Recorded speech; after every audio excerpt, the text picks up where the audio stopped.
Hi all, welcome to BIS Academy.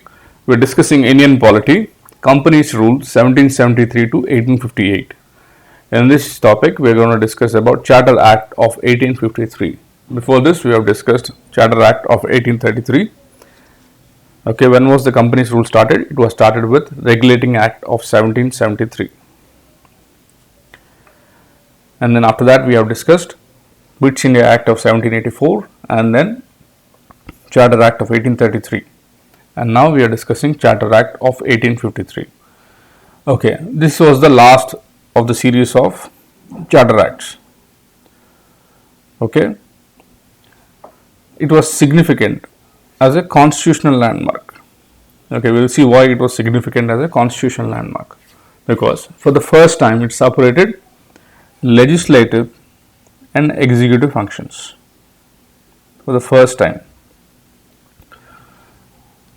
The Governors General Council was provided with 6 new members. We were called as legislative councils. 6 new members were provided for the Governors General Council, and this was called Legislative Council. In other words, we can say the Governors General's separate Governor General's Legislative Council was established, which was called as Indian Legislative Council or Central Legislative Council, which functioned as a mini parliament, which followed the same procedures as British Parliament. Okay, a small mini parliament was established on the lines of British Parliament in India. That is, the Indian Legislative Council was established, or Governor General's Legislative Council was established, and 6 new members would be there in that council.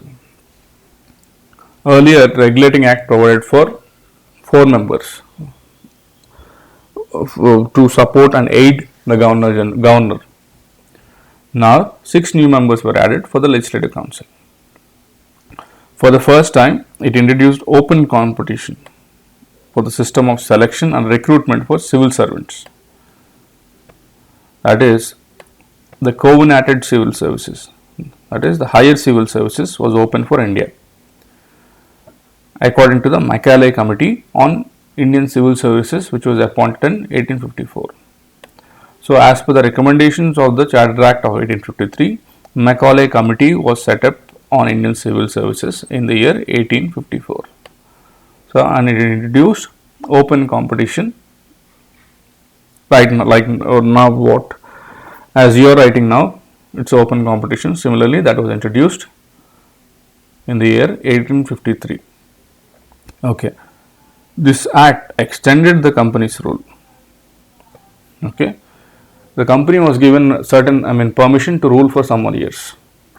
Through every act, every regulation, the British government gives permission to the British India to rule for certain period of time. When the time is up, the new act or a new regulation comes up, and that gives permission for the East India Company to rule. Similarly, the Charter Act of 1853 extended the company's rule. Okay, here I'll ask you a question. Which act stopped the commercial activities of East India Company? 1833. Okay. Which act for the first time separated legislative and executive functions of Governor General Council? Charter Act of 1853. Okay. And here this Act of 1853 extended the company's rule, but it did not specify any particular period.